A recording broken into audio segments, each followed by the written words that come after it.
Halo semua, balik lagi di channel Toraokun.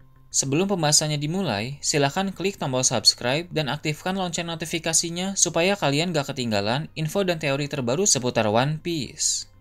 Buat kalian yang mau informasi tambahan soal SBS atau databook, kalian bisa follow Instagram Toraokun. Di sana admin akan memposting soal SBS, databook, dan berbagai teori singkat. Sekarang lanjut ke pembahasan.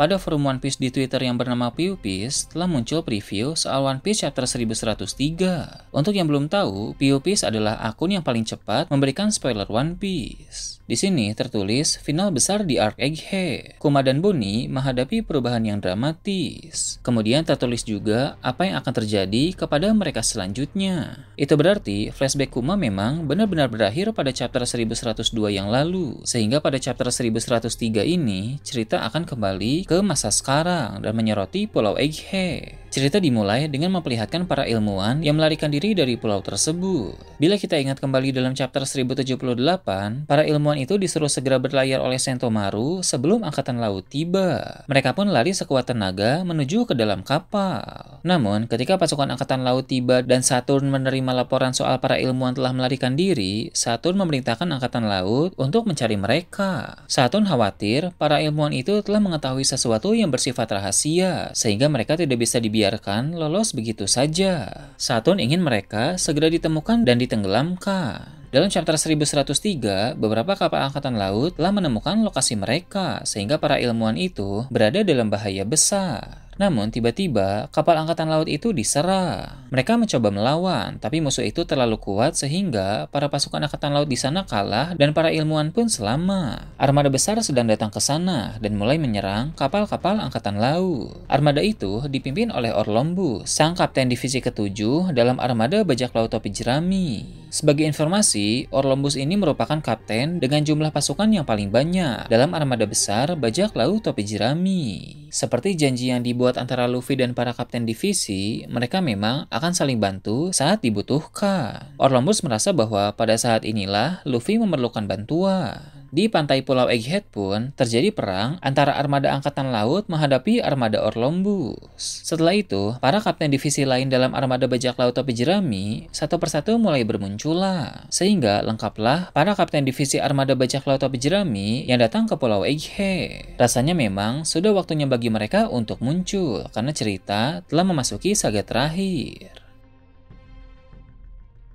Vice Admiral di sana pun melapor ke markas besar Angkatan Laut melalui Denden Mushi. Laporan tersebut tentang kedatangan armada besar bajak laut topi jerami. Laporan itu pun membuat orang-orang di markas besar termasuk Akainu segera tahu kondisi di Pulau Egghead. Tak lama berselang, hal itu juga sampai ke Marijoi sehingga diketahui oleh 4 Gorosei lain. Tak ketinggalan, ada juga laporan lain tentang keadaan di dalam Pulau Egghead, yaitu Gorosei Saturn sudah mulai bertarung dan Admiral Kizaru telah tumbang oleh Luffy. Ini tentu kabar besar karena seorang admiral tumbang dan seorang Gorosei mulai turun tangan. Keempat Gorosei pun segera memanggil Akainu untuk menghadap. Mereka mendesak Akainu untuk segera mengambil tindakan terkait apa yang sedang terjadi di Pulau Egghead. Musuh dari luar terus berdatangan dan di sisi lain Admiral Kizaru sudah tumbang. Walau Gorosei Saturn sangat kuat, tapi dia tetap harus mendapatkan pengawalan yang ekstra mengingat kedudukannya yang begitu tinggi. Akainu pun menghubungi Fujitora yang kebetulan tidak jauh dari Pulau Egghead. Dia memerintahkan sang admiral itu untuk datang ke Pulau Egghead secepat mungkin.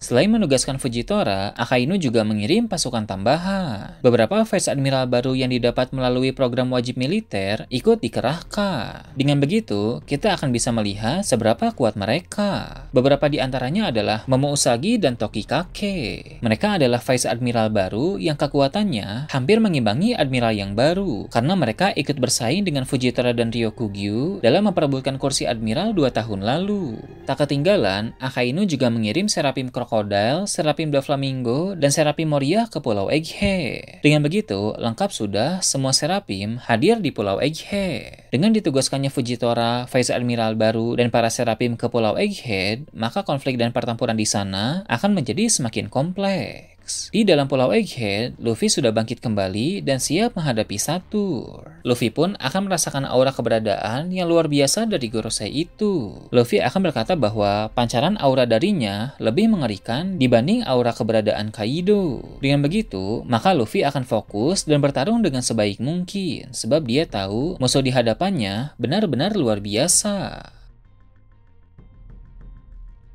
Dalam pertarungan tersebut, Luffy akan menggunakan bermacam-macam teknik baru dalam mode Gear 5. Dia akan menciptakan jurus-jurus yang efektif untuk digunakan melawan Saturn. Berhubung Hito-Hitonomi model Nika memberi Luffy kekuatan kebebasan, maka dia bisa bertarung dengan mengandalkan imajinasinya, dengan menciptakan teknik yang sesuai dengan lawannya. Sebelumnya, dalam pertarungan Luffy melawan Kizaru, Luffy menggunakan jurus baru yang bernama White Star Gun. Teknik itu sangat cocok untuk melawan musuh seperti Kizaru. Kizaru memiliki gerakan yang sangat cepat, sehingga Luffy pun memfokuskan serangannya ke satu titik dengan kecepatan tinggi, sehingga terciptalah teknik White Star Gun. Nah, sedangkan untuk melawan Gorosei Saturn yang memiliki daya tahan tubuh kuat, Luffy harus menggunakan teknik yang memaksimalkan daya hancur. Jadi, jika saat melawan Kizaru kecepatanlah yang dimaksimalkan, maka saat melawan Saturn, kekuatanlah yang dimaksimalkan.